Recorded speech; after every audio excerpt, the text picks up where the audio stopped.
You boys got blue one on fishing, here we go. Get your cameras ready. We're gonna do it again. He's right here. Over here, go on, blue marlin, blue marlin, blue marlin. Oh, yeah, baby. Great teaser. Rewind it. You can tell that these marlin are angry. They want to kill and stun everything that they see. Let's go. Double header, we got one. Let's get the other. Woo!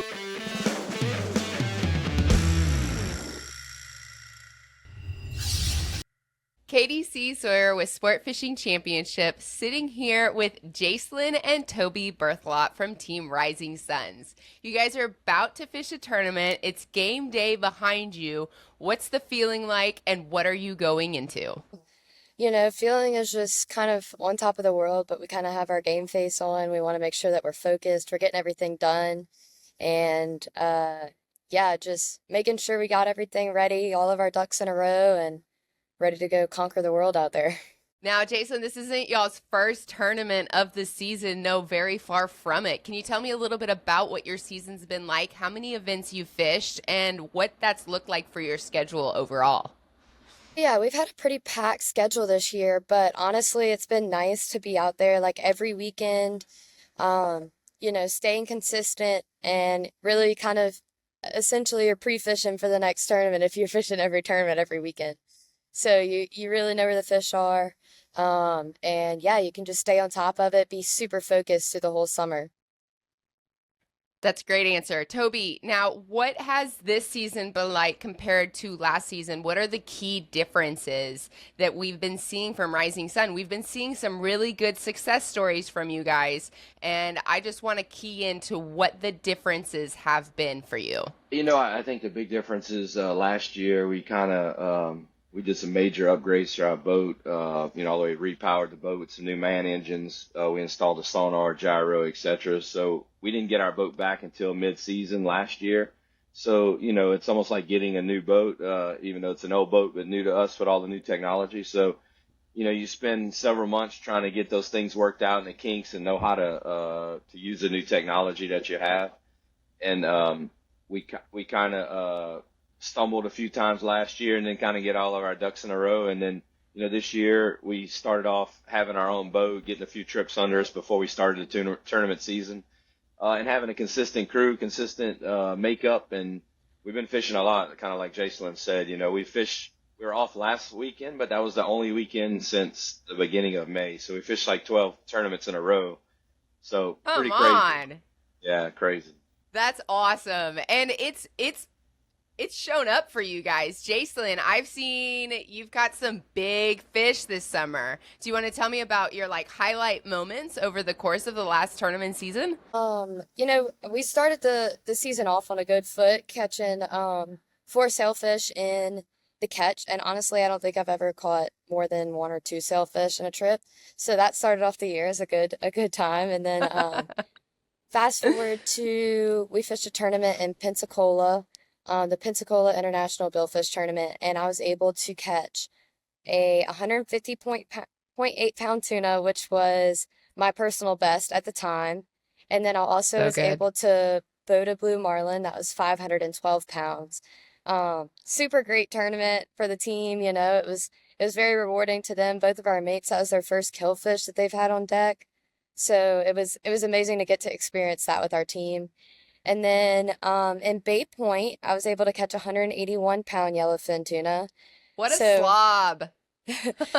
Stepped it up one more time for that personal best and also captured the tournament record for Bay Point.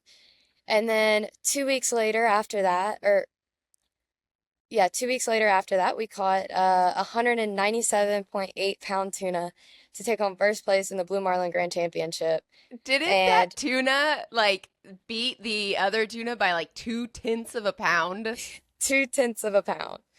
It was insane, but it was a crazy, just surreal night. There's a little more to that tuna story I'll tell you after she finishes telling about all the accomplishments. But you know, she's leaving out the initial tournament, the Hurricane Hole that we fished was the first SFC event that we caught some blue marlin, won first place. She won Lady Angler. And then 2 weeks later, she won Lady Angler in the OBBC. And then I know in Bay Point she won Lady Angler, so quite a few Lady Angler accomplishments for her as well. But did I forget any of those, Jace? I don't remember. Yeah, I think that was those. Pensacola, I think. Pensacola, we won you're Lady right. She Angler won as well.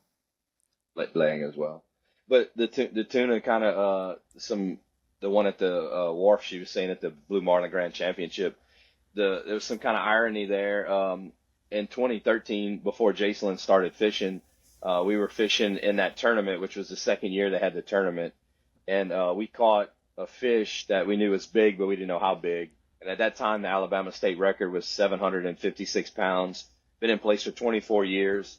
So we caught a fish, we ended up weighing 789 pounds. So we broke the Alabama state record, and you were on cloud nine. It's the middle night of the tournament, so it's the Friday night. So we came in a day early to weigh.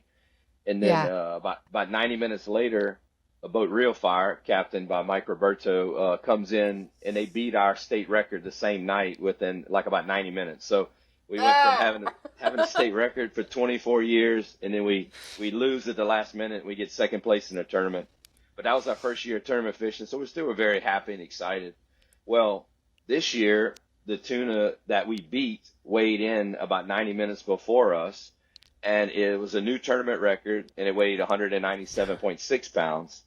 And Mike Roberto now has a prop shop in a Coastal Propellers in Orange Beach, and he just fishes sporadically. So he happened to be fishing on a boat crawl gator, and he was the angler who caught the fish that broke the tournament record. So it was kind of some irony for us. Yeah, right. So an hour and a half later, and it was kind of cool.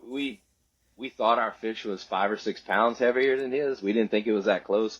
So the wharf is a big spectacle. There's a lot of audience there. It's on TV, and so I kind of, in Jim Cox's words, I was Babe Ruth, and I pointed at the fence like, we're about to beat you, and so I don't know if it was that much of a call out, but it was, we kind of called our shot, if you will, and we got lucky those 0.2 of a pound. So. Man, that's so awesome. Congratulations, you guys. I think that's incredible. I love that you guys have been fishing so hard this summer with the same consistent team, getting to relearn your vessel and have shown up and really made it count. And I just want to say to the listener, if anyone's not too familiar with Jaselyn, when she says she was excited to catch 4 sailfish, it's just because she's always got monster fish on the line. And so I just feel like I need to make that real clear. But you guys you're at Hurricane Hole right now, Louisiana. You're going into the Hurricane Hole Invitational. It's day 1 today. You're leaving the marina today. You're going to be offshore for the next 3 days. Coming back Saturday, you're sitting at the top of the rankings for SFC, Sport Fishing Championship. How does that feel? And what do you think your odds are and hopes are to stay first place for the remainder of the season? Yeah, we're super excited. We're really working hard to try to stay at top of the SFC. We fished all the events so far. We're ahead, I think, 1,050 points or something somewhere close to that if my math's right. Honestly, the team we're worried about here is Lifeline. Lifeline fished last or 2 weeks ago with us when we caught our big tuna, and they were just, stacking up the marlin. So they caught 7 blue marlin and 3 white marlin. So we're kind of hoping they don't have a weekend like that. That's our biggest competition, but we like our odds here. Hurricane Hole is where I grew up fishing in Grand Isle. So we love coming back here. We know a lot of spots, a lot of areas. You have a lot of options out of Hurricane Hole. Some of the stuff as we fish further to the east, you kind of, you either go really long or you go almost that long, here you can go east or west and, it's a lot of different waters, a lot of opportunities. So, we've been really preparing hard, really looking at the charts. We study our Hiltons and Rolf charts, days and weeks before we show up and see what changes. And, we talk to people fishing and we try to do everything we can to put us in the best position to be successful. Yeah. Jaselyn, great answer, Toby. Thank you. Jaselyn, Team Lifeline, you guys have been fishing alongside each other a lot of the summer. They've come out of the works this year doing really, really well. What do you think your strategy is going to be as an angler to do well in this tournament, but also really keep yourself at the top of the standings for SFC? So I think the biggest thing for us, something that I think is crucial for us is trying to hook up as quick as possible when we get out there and catch that fish as quick as possible. So if we hook up today, my biggest thing is how can I save time catching this fish? Whether it's backing down really heavy or just doing different methods that keep the fish up on top of the water to catch them really fast, so you get that higher time, because you want to have the most high the earliest time you can to have that tiebreaker essentially. So really just, that catching the fish as quick as possible, staying locked in, making sure that, I'm focused on what I know. And at the end of the day, I know what I'm doing. I've been doing it for 10 years. So just really like keeping that confidence in myself and in my team. Love it. You're gonna go out there, you're gonna hit it hard. I'm all about it. And while you guys were shattering your tuna record, they were chipping away at the billfish. So it's been pretty neck and neck. It's been really fun to watch. The Zane Grey Championship Playoff is coming up in October. What are you guys feeling? What's the anticipation? Because you have Hurricane Hole Invitational this week, but you have yet another event to stay in the lead for the remainder of the season. How are you guys feeling about that? Toby, you want to take it? Yeah, we're feeling good about it. I guess I'll take the season ender first. The last tournament of the year is the Labor Day tournament at Orange Beach, which, is a tournament we fish every year. So we're very familiar with it and the format and kind of how the conditions are that time of year. Actually, in 2022, we caught a big fish in that tournament and ended up winning the Mongo a few years ago. Nice. So, we feel confident about that time of year and, how the conditions in the Gulf and, if something does happen this weekend and we don't finish where we hope to, we're still confident we can get the deal done in that tournament. The Zane Grey,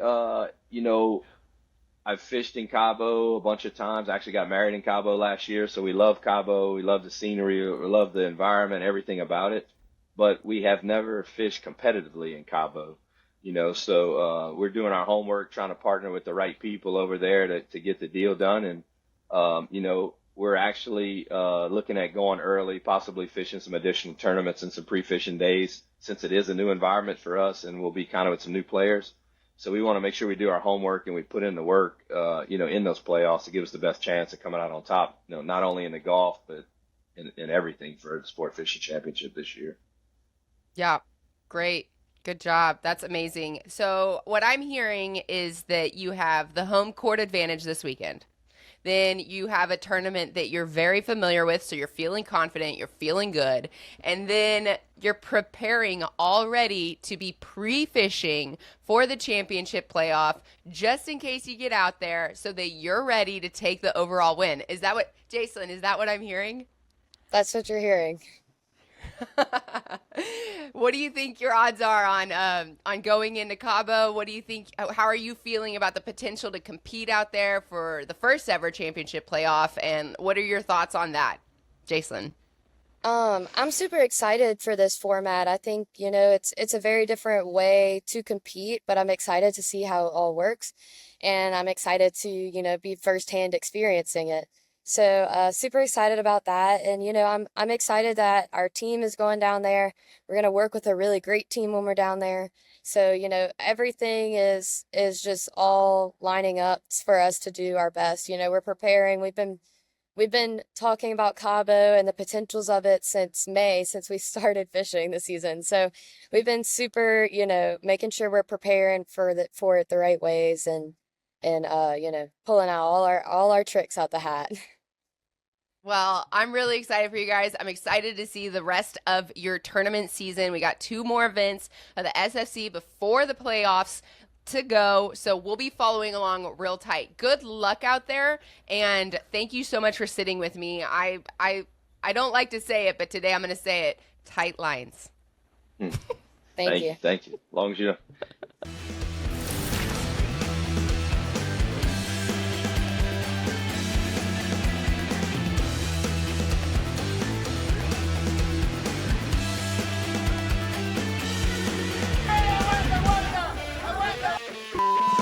that doesn't make you excited, you need to go take up golf or something else.